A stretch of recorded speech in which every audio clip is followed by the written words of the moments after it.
En el otoño de 18, mientras viajaba por las provincias meridionales de Francia, mi camino me condujo a pocas millas de cierta Maison de Santé, o manicomio privado, del cual mucho había oído hablar a mis amigos médicos en París. Dado que jamás había visitado un establecimiento de esa clase, me pareció que no debía perder tan excelente oportunidad, y propuse a mi compañero de viaje, caballero con el cual me había relacionado casualmente pocos días antes, que nos desviáramos de la ruta por 1 o 2 horas, a fin de visitar el hospicio. Mi amigo se opuso, arguyendo en primer término estar deprisa, y luego un comprensible horror a la vista de un lunático. Me rogó, empero, que la cortesía no impidiera la satisfacción de mi curiosidad, agregando que cabalgaría despacio a fin de darme ocasión de alcanzarlo ese mismo día o, a más tardar, al siguiente. Cuando nos despedíamos se me ocurrió que podía surgir alguna dificultad para mi admisión en el establecimiento, y así se lo dije a mi amigo. Contestó que, a menos que yo conociera personalmente al director, Monsieur Maillard,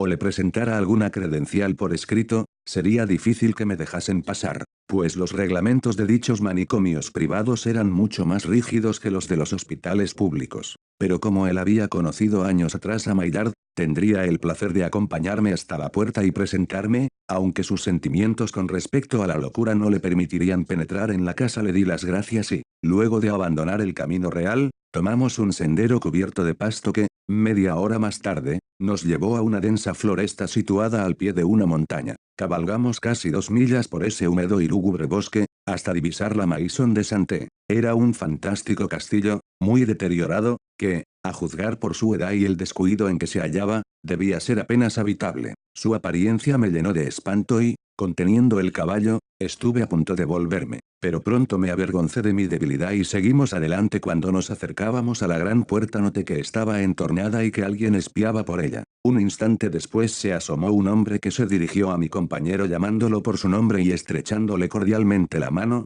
mientras lo instaba a que desmontara. Se trataba de Monsieur Maillard en persona. Era un robusto y apuesto caballero de la vieja escuela, de modales muy finos y un cierto aire de gravedad, dignidad y autoridad que impresionaban sobremanera. Luego de presentarme, mi amigo informó a Monsieur Maillard de mi deseo de visitar el establecimiento, y, al recibir de éste la seguridad de que yo sería bien atendido, se despidió y no tardó en perderse de vista. El director me condujo entonces a una pequeña sala de recibo muy bien instalada, que entre otras señales de un gusto refinado contenía diversos libros, dibujos, vasos con flores e instrumentos de música. Ardía en el hogar un alegre fuego. Sentada al piano y cantando un aria de Bellini había una joven y hermosísima mujer que, al verme entrar, hizo una pausa en su canción y me recibió con graciosa cortesía. Hablaba en voz baja y todas sus actitudes eran apagadas. Me pareció advertir asimismo huellas de dolor en su rostro, de una palidez excesiva aunque no desagradable para mi gusto. Vestía de luto riguroso y provocó en mí un sentimiento donde se mezclaban el respeto, el interés y la admiración. Había oído decir en París que la institución de Monsieur Maillard se regía por lo que se denominaba vulgarmente el sistema de la dulzura,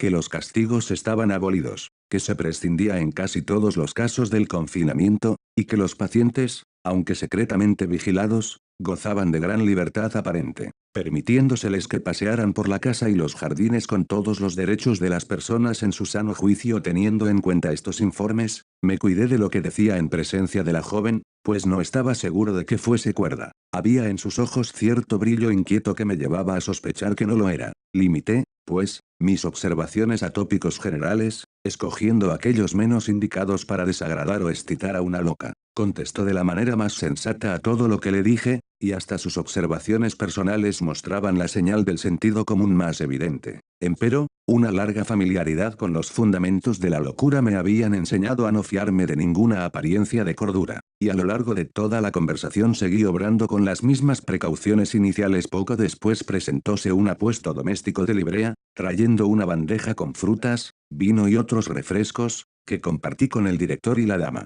quien al poco rato abandonó el salón. Tan pronto hubo salido miré a mi huésped con aire de interrogación. No repuso. Forma parte de mi familia. Es mi sobrina, y por cierto que una mujer muy notable. Le pido 1000 disculpas por mi sospecha, dije, pero sé muy bien que sabrá usted excusarme. La excelente administración de esta casa es bien conocida en París, y pensé que, después de todo, bien podía suceder que, sí, claro está. No diga usted más. Soy yo quien debo darle las gracias por la loable prudencia que ha demostrado. Pocas veces se advierte tanta previsión en los jóvenes, y más de una vez han sucedido tristes contratiempos por culpa del aturdimiento de nuestros visitantes. Cuando mi antiguo sistema se hallaba en vigencia y se permitía a mis pacientes que pasearan a gusto por todos lados, con frecuencia caían en crisis frenéticas a causa de los imprudentes que visitaban este lugar. Por eso me vi obligado a establecer un sistema rígido de exclusión, y no permito la entrada de nadie en cuya discreción no pueda confiar. Cuando su antiguo sistema estaba en vigencia, exclamé, repitiendo sus palabras. Debo entender, pues,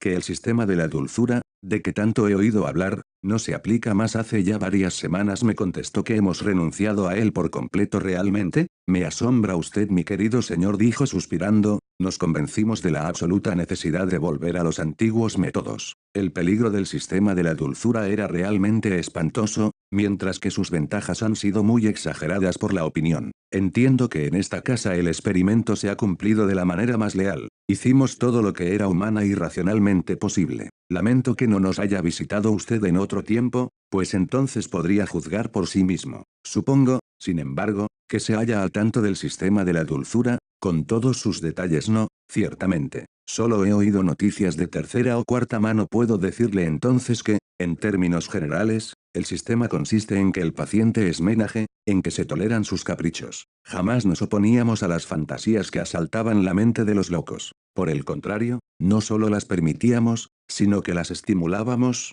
y muchas de nuestras curas definitivas se lograron en esa forma. Ningún argumento impresiona tanto la débil razón del insano como la reductio ad absurdum. Por ejemplo, había aquí enfermos que se creían pollos. En estos casos el tratamiento consistía en aceptar la cosa como un hecho, en acusar al enfermo de estupidez por no admitir suficientemente que se trataba de un hecho, y, en consecuencia, privarlo durante una semana de todo alimento que no consistiera en la comida propia de los pollos. En esta forma, bastaban unos puñados de grano y de cascajo para hacer maravillas, pero, se reducía el sistema a esta especie de aceptación en modo alguno. Teníamos mucha fe en las diversiones sencillas, tales como la música, la danza, los ejercicios gimnásticos, juegos de cartas, cierto tipo de libros y cosas parecidas. Pretendíamos tratar a cada enfermo como si solo sufriera de un trastorno físico ordinario, y la palabra locura no se empleaba jamás. Un detalle de gran importancia consistía en que cada loco tenía la misión de vigilar las acciones de todos los demás. Depositar confianza en la comprensión, no la discreción de un insano, equivale a ganárselo en cuerpo y alma. De esta manera evitábamos el gasto de un nutrido cuerpo de guardianes y no aplicaba usted castigos de ninguna especie. Ninguno jamás encerraba a sus pacientes, muy rara vez. Una que otra, si la enfermedad de alguno de ellos degeneraba en una crisis o en un acceso de locura furiosa, lo encerrábamos en una celda secreta para que su estado no se transmitiera a los demás, y lo manteníamos allí hasta entregarlo a sus amigos. Pues nada teníamos que ver con los locos furiosos. Por lo general los trasladaban a un hospicio público, y ahora ha cambiado usted todo eso, y cree haber obrado bien. Ciertamente, el sistema tenía sus ventajas, y aún sus peligros. Afortunadamente ha fracasado en todas las maisons de santé de Francia. Me sorprende usted mucho, observé, pues daba por descontado que actualmente no había en este país ningún otro tratamiento para la locura. Es usted joven, amigo mío, replicó mi huésped, pero llegará un día en que aprenderá a juzgar por sí mismo lo que ocurre en el mundo, sin confiar en las charlas ajenas. No crea nada de lo que oye, y solo la mitad de lo que ve. No cabe duda de que, con respecto a nuestras maisons de santé, algún ignorante lo ha engañado. Después de cenar, cuando se haya recobrado de la fatiga de su viaje, tendré el placer de llevarlo a recorrer la casa y hacerle conocer un sistema que, en mi opinión y en la de todos aquellos que han presenciado su aplicación, es incomparablemente más efectivo que los utilizados hasta ahora. ¿Es suyo el sistema?, pregunté. Me enorgullezco de afirmar que lo es. Por lo menos en cierta medida. Seguí conversando con Monsieur Maillard durante 1 o 2 horas, durante las cuales me mostró los jardines y los invernáculos del establecimiento. En este momento no puedo permitirle que vea a mis pacientes, dijo. Para los espíritus sensibles significa siempre un choque más o menos violento, y no quisiera privarlo de su apetito. Ahora iremos a cenar. Puedo ofrecerle ternera a la St. Menehould, con coliflor en salsa velouté, y luego de una copa de Clos Vougeot. Sus nervios estarán suficientemente preparados. A las 6 se anunció la cena y mi huésped me condujo a un gran comedor, donde se hallaba reunida una numerosa asistencia. 25 o 30 personas en total. Todas ellas parecían de alto rango e indudablemente de gran cultura, aunque no pude menos de pensar que sus vestimentas eran extravagantemente suntuosas, al punto de recordar los ostentosos despliegues de las cortes de antaño. Reparé en que 2/3 de los huéspedes eran señoras y que algunas no estaban vestidas como una parisiense hubiera juzgado de buen gusto en la actualidad. Muchas de ellas, por ejemplo, cuya edad no debía bajar de los 70, se cubrían con profusión de joyas tales como anillos, brazaletes y aros, dejando el seno y los brazos desvergonzadamente descubiertos. Noté que muy pocos vestidos estaban bien cortados o, por lo menos, que muy pocos sentaban bien a sus portadoras. Mirando en torno descubrí a la interesante joven que Monsieur Maillard me había presentado en el pequeño recibimiento, pero grande fue mi sorpresa al ver que se había puesto un vestido con miriñaque, zapatos de tacón alto y un sucio gorro de encaje de Bruselas, tan grande que su rostro parecía ridículamente pequeño. La primera vez que la había visto llevaba luto riguroso, de la manera más recatada. En resumen, toda aquella asamblea vestía de una manera tan rara, que llegué a pensar por un instante en el sistema de la dulzura, y me pregunté si Monsieur Maillard no querría engañarme hasta después de la cena, a fin de evitarme toda sensación desagradable mientras comía, por el hecho de encontrarme entre locos. Pero recordé haber oído en París que los provincianos del sur eran gentes excéntricas, llenas de nociones anticuadas, y me bastó conversar con varios de los asistentes para que mis aprensiones se disiparan instantáneamente y por completo. El comedor, aunque de buenas dimensiones y suficientemente cómodo, no parecía tampoco muy elegante. El suelo, por ejemplo, no estaba alfombrado, aunque reconozco que en Francia suele prescindirse de las alfombras. Faltaban cortinas en las ventanas, las persianas, ya cerradas, aparecían aseguradas con barras de hierro colocadas diagonalmente, a la manera de los cierres de las tiendas. Noté que aquella estancia constituía una de las salas del Château, por lo cual tenía ventanas en 3 lados del paralelogramo, hallándose la puerta en el cuarto. Había por lo menos 10 ventanas, la mesa estaba espléndidamente servida. La vajilla era abundantísima y aparecía repleta de toda clase de exquisitos bocados. La profusión era absolutamente bárbara. Había allí golosinas suficientes para satisfacer a los anakim. Jamás en mi vida había presenciado un derroche tan generoso, tan desorbitado de todas las buenas cosas de la vida. Muy poco gusto imperaba, sin embargo, en su presentación, y mis ojos, habituados a las luces discretas, se sintieron ofendidos por el prodigioso resplandor de multitud de bujías colocadas sobre la mesa en candelabros de plata, así como en todos los lugares del aposento donde era posible fijarlas. Varios domésticos se ocupaban de servir, y en una gran mesa situada en la parte más lejana del comedor habíanse instalado 7 u 8 personas provistas de violines, pífanos, trombones y un tambor. Durante la comida, estos individuos me fastidiaron muchísimo con una infinita variedad de ruidos que parecían considerar como música y que, por lo visto, entretenían muchísimo a los presentes en conjunto, pues, no pude dejar de pensar que había mucho de raro en cada cosa que allí se me ofrecía. Pero el mundo está formado por toda clase de gentes con toda clase de costumbres convencionales. Demasiado había viajado para no ser un perfecto adepto del nil admirari, por lo cual me senté con toda compostura a la diestra de mi huésped y, como estaba dotado de un sólido apetito, hice los honores a las excelentes viandas que me presentaron. La conversación, entretanto, era muy animada. Como de costumbre, las damas hablaban mucho. Pronto noté que casi todos los presentes eran personas muy bien educadas, y en cuanto a mi huésped, resultaba una fuente inagotable de anécdotas divertidas. Se mostraba muy inclinado a hablar de sus funciones de director de la Maison de Santé. Para mi gran sorpresa, advertí que el tema de la locura era el favorito de todos los presentes. Se contaban historias muy graciosas sobre los caprichos de los pacientes. Una vez tuvimos aquí a un individuo, dijo un hombrecillo sentado a mi derecha, que se creía una tetera. Dicho sea de paso, no es singular que esta manía se repita con tanta frecuencia entre los locos. Apenas hay un manicomio en Francia que no pueda proporcionar una tetera humana. La nuestra era una tetera de fabricación británica y cuidaba de pulirse a sí misma todas las mañanas con tiza y una piel de ante. Además, dijo un hombre de alta estatura. Sentado frente a mí no hace mucho tuvimos a un enfermo a quien se le había metido en la cabeza que era un asno, lo cual, hablando figurativamente, no dejaba de ser muy cierto. Era un paciente de lo más molesto y nos daba mucho trabajo mantenerlo dentro de ciertos límites. Largo tiempo se negó a comer nada que no fueran cardos, pero lo disuadimos de su idea al no dejarlo que comiera otra cosa. Se pasaba el tiempo soltando coces, así, vean ustedes, así, así, Señor de Kock, le ruego que se comporte debidamente, lo interrumpió una anciana señora ubicada al lado del orador. Guárdese usted sus coces. Ha estropeado mi vestido de brocado. ¿Acaso es necesario ilustrar de manera tan práctica una observación? Nuestro amigo aquí presente comprenderá lo mismo.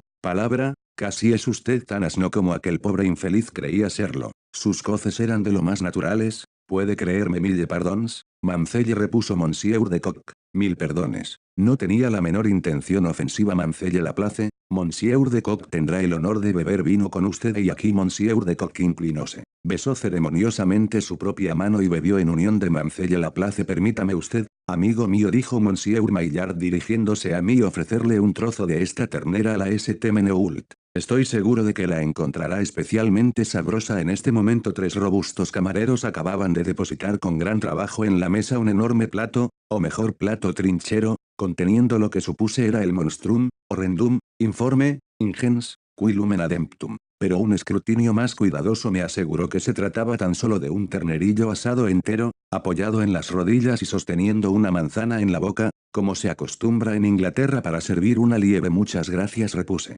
Para decir verdad, no me gusta mucho la ternera a la, como era, pues siento que no me cae bien. Prefiero cambiar de plato y probar un bocado de conejo. Había sobre la mesa algunas fuentes conteniendo lo que parecía ser conejo ordinario, plato muy exquisito y digno de ser recomendado. Pierre, gritó el huésped. Cambie el plato del señor y sírvale un trozo de conejo a Auchat. Al que dije yo: Auchat, pues bien, muchas gracias, pero, pensándolo mejor, prefiero servirme un poco de jamón. Verdaderamente uno no sabe nunca lo que come en las mesas de estos provincianos, me dije. No quiero saber nada de su conejo al gato, ni tampoco de su gato al conejo, si es que lo sirven.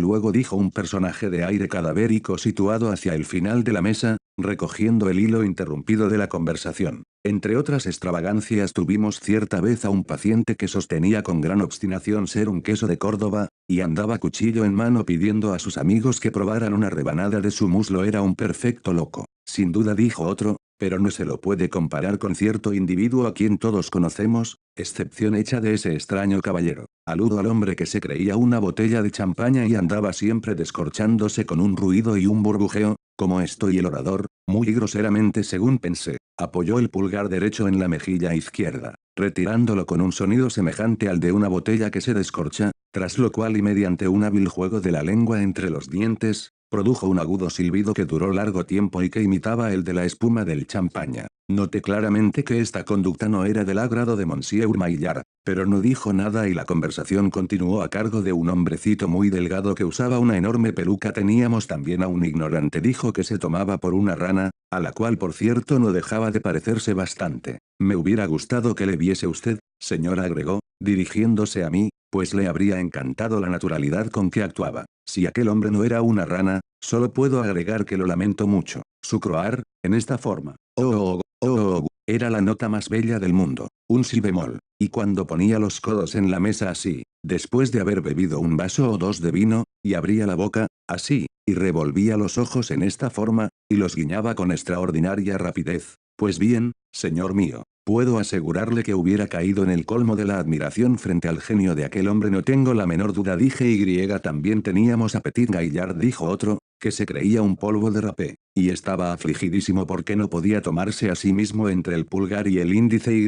También a Jules de Soulieres, que había sido un genio muy notable y, al enloquecer, creyó que era una calabaza. Perseguía de continuo al cocinero, pidiéndole que lo utilizara para hacer un pastel, a lo cual el cocinero se negaba indignado. Por mi parte no dejo de pensar que un pastel de calabaza a la de Soulier hubiera sido excelente. Me asombra usted, exclamé, mirando con aire interrogativo a Monsieur Maillard.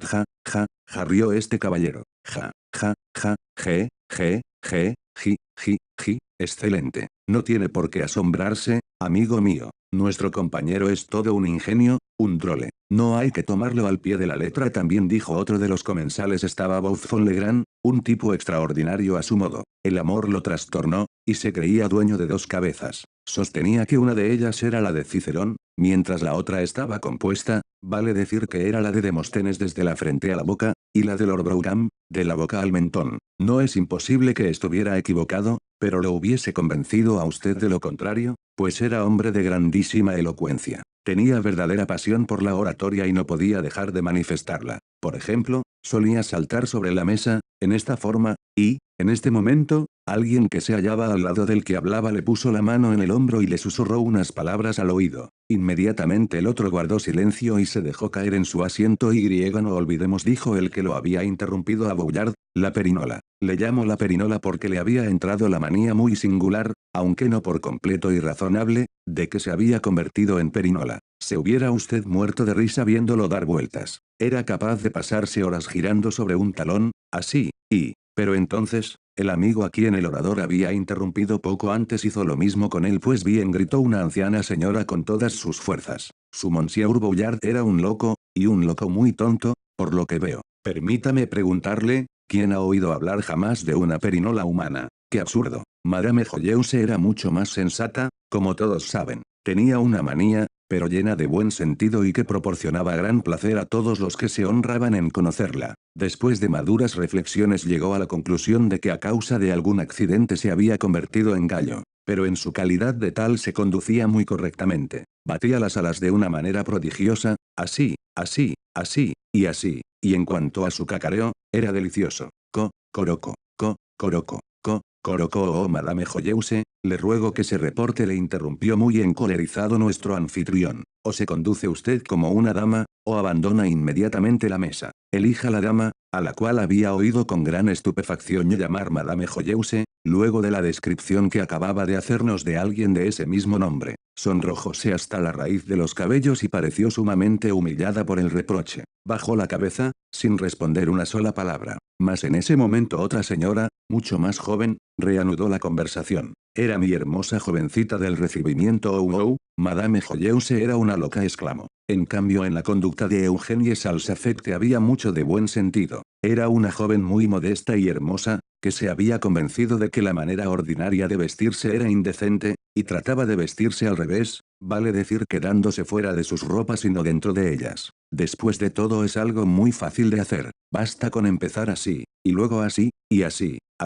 y entonces, mon Dieu, Mancelle y Salsafette gritaron al unísono una docena de voces. ¿Qué hace usted? Deténgase, es suficiente. Hemos visto perfectamente cómo se hace. Basta, basta y numerosos comensales abandonaban ya sus sillas para impedir que Mancelle Salsafette se pusiera a la par de la Venus de Médicis. Cuando su intervención dejó de ser necesaria a causa de unos terribles gritos y alaridos que procedían de alguna parte del cuerpo central del Chateau mis nervios sufrieron un tardo choque al escuchar aquellos clamores. Pero no pude dejar de sentir lástima por el resto de la asamblea. Jamás he visto a un grupo de personas razonables bajo un espanto semejante. Se pusieron pálidos como otros tantos cadáveres y, mientras se desplomaban en sus asientos, temblaban y se estremecían de terror, esperando la repetición de los gritos. Volvieron a oírse estos con mayor fuerza y al parecer más cerca, se repitieron por tercera vez con gran intensidad y luego más apagados. Ante esta aparente cesación de los clamores, los comensales recobraron inmediatamente los ánimos y todo volvió a ser alegría y conversación como antes. Me atreví entonces a preguntar la causa de aquella interrupción. Una simple bagatelle dijo Monsieur Maillard.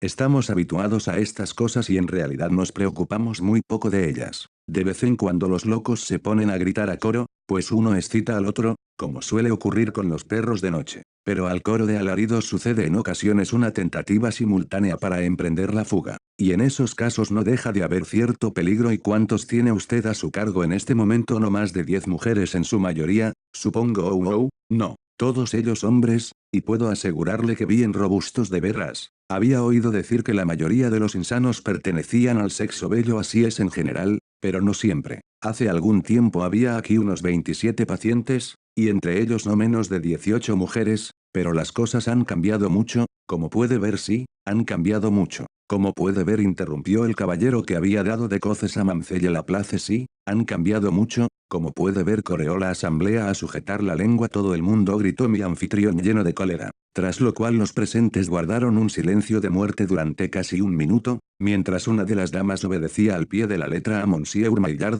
vale decir, sacaba la lengua, que tenía notablemente larga, y la sujetaba resignadamente con ambas manos hasta el fin de la fiesta. Pero esta dama, dije al director, inclinándome hacia él para que los demás no me oyeran, esa excelente señora que acaba de hablar y nos ha ofrecido el cocorico, supongo que es inofensiva, ¿verdad? Completamente inofensiva, exclamó él, en el colmo de la sorpresa. ¿Qué? ¿Qué quiere usted decir o nada más que un poco tocada?, dije, acompañando mis palabras con el ademán de tocarme la sien. Doy por descontado que su enfermedad no es particularmente peligrosa, ¿verdad, mon Dieu? ¿Qué está usted imaginándose? Esta señora, mi antigua íntima amiga, Madame Joyeuse, es tan cuerda como yo. Tiene sus pequeñas excentricidades, claro está, pero bien sabe usted que todas las mujeres muy ancianas las tienen en mayor o menor grado, por supuesto, combine. Por supuesto, pero entonces, el resto de las damas y caballeros, son mis amigos y colaboradores, interrumpió Monsieur Maillard,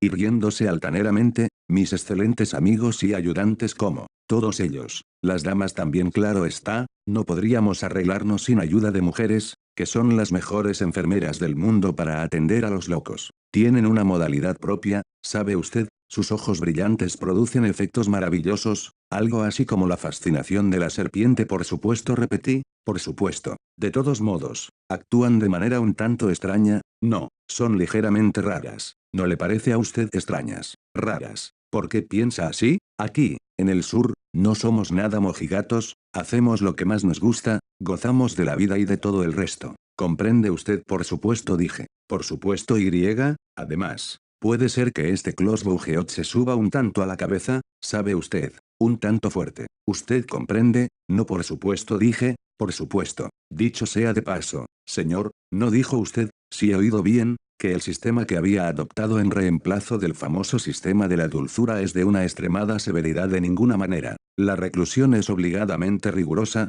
pero el tratamiento, quiero decir el tratamiento médico, es más bien agradable a los pacientes, y es usted el inventor del nuevo sistema, no en su totalidad. Parte del mismo procede del profesor Tar, de quien habrá usted oído hablar seguramente, y mi plan contiene, además, modificaciones que, me complazco en decirlo, provienen del celebrado Fetter, con quien, si no me equivoco, está usted estrechamente vinculado. Me avergüenza muchísimo reconocer que no he oído jamás mencionar a dichos caballeros, repliqué. Grandes dioses, exclamó mi huésped, echando bruscamente atrás su silla y alzando las manos. Sin duda he oído mal. No pretenderá decirme que jamás ha oído hablar del sabio doctor Tarro, del famoso profesor Fetter. Me veo precisado a reconocer mi ignorancia, repuse, pero la verdad está por encima de todas las cosas. Mucho me humilla ignorar las obras de esos extraordinarios estudiosos. Las buscaré lo antes posible, para leerlas con la máxima atención. Monsieur Maillard, usted ha conseguido, se lo digo muy sinceramente, avergonzarme de mí mismo, y era muy cierto. No diga usted más, mi joven amigo, replicó amablemente el director, estrechándome la mano, y acompáñeme con una copa de Sauternes. Bebimos. La asamblea imitó sin vacilar nuestro ejemplo. Todos charlaban, bromeaban, reían, hacían las cosas más absurdas, mientras los violines chirriaban, el tambor tronaba, los trombones mugían como otros tantos toros de bronce de Falaris, y aquella escena, empeorando de minuto en minuto, a medida que los vinos hacían su efecto, se convertía finalmente en una especie de pandemonio impetuoso. A todo esto, con algunas botellas de Sauternes y Bougeot entre los dos, Monsieur Maillard y yo continuábamos nuestro diálogo a gritos. Cualquier palabra pronunciada con tono natural se hubiera oído mucho menos que la voz de un pez en las cataratas del Niágara. ¿No mencionó usted antes de la cena?, le grité al oído, que el antiguo sistema de la dulzura encerraba ciertos peligros? ¿Puede explicarme cuáles? Sí, repuso él. En algunas ocasiones era sumamente peligroso. Los caprichos de los locos son inexplicables, y en mi opinión, así como en la del doctor Tarry y el profesor Fetter, nunca se está seguro si se los deja andar solos y sin vigilancia. Un insano puede ser calmado por un tiempo, pero terminará siempre provocando algún alboroto. Su astucia, además, es tan proverbial como grande. Si proyecta alguna cosa, la ocultará con maravillosa sagacidad, y la destreza con que finge la cordura presenta para el filósofo uno de los problemas más singulares del estudio de la mente. Créame usted, cuando un loco parece completamente sano, ha llegado el momento de ponerle la camisa de fuerza. Pero el peligro del cual hablaba usted, mi querido señor, en el curso de su propia experiencia, mientras dirigía esta casa, ¿ha tenido razones para creer que la libertad era peligrosa en un caso de locura aquí? En el curso de mi propia experiencia, pues bien, sí. Por ejemplo, no hace mucho, sucedió en esta misma casa algo muy extraño. Como usted sabe, regía el sistema de dulzura y todos los enfermos andaban en libertad. Se conducían muy bien, tan bien, que cualquier persona sensata se hubiera dado cuenta de que se preparaba algún designio diabólico, tanta era la compostura con que se portaban. Y así ocurrió, en efecto, una mañana. Los guardianes se despertaron atados de pies y manos y metidos en las celdas, donde fueron atendidos como si fueran los locos, por los locos mismos, que habían usurpado las funciones de guardianes. No me diga usted. Jamás he oído cosa tan absurda, le cuento la verdad. Todo sucedió por culpa de un imbécil, un loco que sostenía haber inventado el mejor sistema de gobierno jamás imaginado, gobierno de locos, se entiende. Supongo que quería experimentar su invención y persuadió al resto de los enfermos a que se le unieran en una conspiración destinada a derrocar los poderes reinantes y lo consiguió naturalmente. Los guardianes y los guardados cambiaron muy pronto de puesto, con la importante diferencia de que los locos habían estado sueltos con anterioridad, mientras que los guardianes fueron encerrados en las celdas y tratados, lamento decirlo, de una manera muy desdorosa, pero supongo que no tardó en producirse una contrarrevolución. Imposible que semejante estado de cosas se prolongara mucho. Las personas de la vecindad, los visitantes que acudían al establecimiento, no hay duda de que debieron dar la alarma, pues se equivoca usted.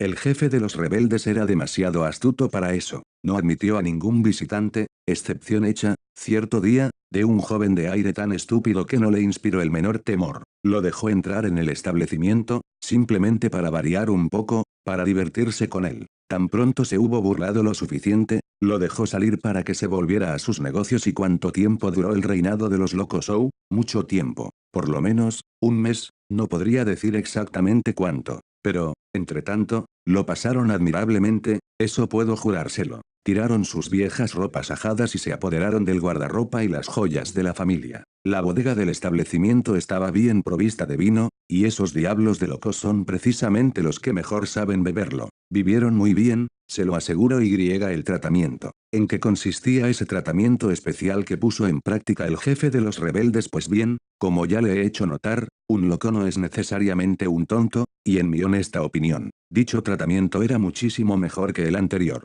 Consistía en un sistema verdaderamente extraordinario, muy sencillo, pulcro, nada complicado, realmente delicioso. Las observaciones de mi huésped se vieron bruscamente interrumpidas por una nueva serie de alaridos semejantes a los que tanto nos habían desconcertado previamente. Pero esta vez parecían proceder de personas que se aproximaban rápidamente. ¡Santo Dios!, grité. Los locos han debido escaparse mucho, me lo temo, replicó Monsieur Maillard poniéndose mortalmente pálido. Apenas había terminado la frase cuando se oyeron gritos e imprecaciones bajo las ventanas. Y no tardó en verse que algunas gentes del exterior estaban tratando de abrirse paso en el comedor. Golpeaban la puerta con algo que parecía ser un acotillo, mientras sacudían las persianas con violencia prodigiosa. Siguió una escena de espantosa confusión. Para mi indescriptible asombro, Monsieur Maillard se metió debajo del aparador. Yo hubiera esperado una mayor resolución de su parte. Los miembros de la orquesta, que en el último cuarto de hora habían dado la impresión de estar demasiado borrachos para cumplir con su obligación, se enderezaron bruscamente aferrando sus instrumentos y, trepándose a la mesa, atacaron de común acuerdo el Yankee Doodle,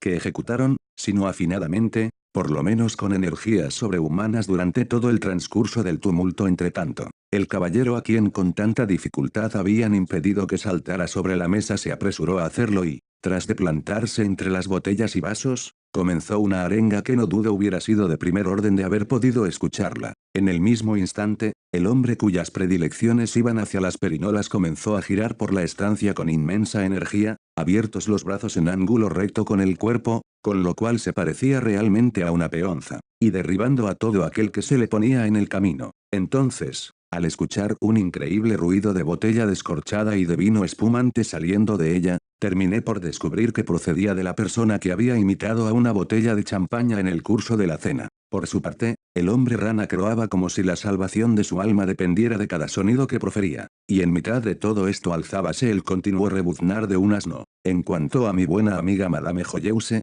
me daba verdadera lástima contemplar el estado de perplejidad en que se encontraba. Todo lo que hacía era quedarse en un rincón, al lado de la chimenea, repitiendo continuamente y con todas sus fuerzas, cocoricó. Y entonces se produjo la crisis, la catástrofe del drama. Como, aparte de los hurras, los alaridos y los cocoricós, quienes me rodeaban no ofrecían la menor resistencia a los de fuera, las 10 ventanas no tardaron en ser forzadas casi simultáneamente, y jamás olvidaré el asombro y el horror con que vi saltar por ellas y lanzarse entre nosotros, golpeando, pateando, arañando y aullando, un ejército que creí de chimpancés. orangutanes o enormes babuinos negros del Cabo de Buena Esperanza. Recibí una terrible paliza, tras de la cual rodé bajo un sofá y me quedé inmóvil. Luego de un cuarto de hora, tiempo en el cual escuché con todos mis sentidos lo que seguía ocurriendo en la habitación, llegué a una explicación satisfactoria del desenlace de aquella tragedia. Por lo visto, al hablarme del loco que había incitado a sus compañeros a la rebelión, Monsieur Maillard no había hecho otra cosa que relatarme sus propias hazañas. Este caballero había sido el director del establecimiento 2 o 3 años atrás, pero acabó por enloquecer a su turno y pasó a la categoría de paciente. El compañero de viaje que me había presentado ignoraba semejante cosa. En cuanto a los guardianes, dominados por los locos, habían sido primeramente untados de alquitrán, luego emplumados y finalmente metidos en las celdas subterráneas. Llevaban allí un mes, en el curso del cual Monsieur Maillard no solamente les había prodigado generosamente el alquitrán y las plumas, que constituían su sistema, sino que los había tenido a pan y agua, esta última en forma de ducha diaria. Pero, al fin, tras de escapar por una cloaca, uno de los prisioneros logró poner en libertad a los demás. El sistema de la dulzura con importantes modificaciones se ha reanudado en el Chateau. Sin embargo, no puedo dejar de reconocer con Monsieur Maillard que su propio tratamiento era verdaderamente radical. Como muy bien lo había expresado, era muy sencillo, pulcro, nada complicado. Solo me resta añadir que, aunque he revisado todas las bibliotecas de Europa en busca de las obras del Dr. Tarry y del profesor Fetter, he fracasado hasta ahora en mi empeño por procurarme un ejemplar de las mismas.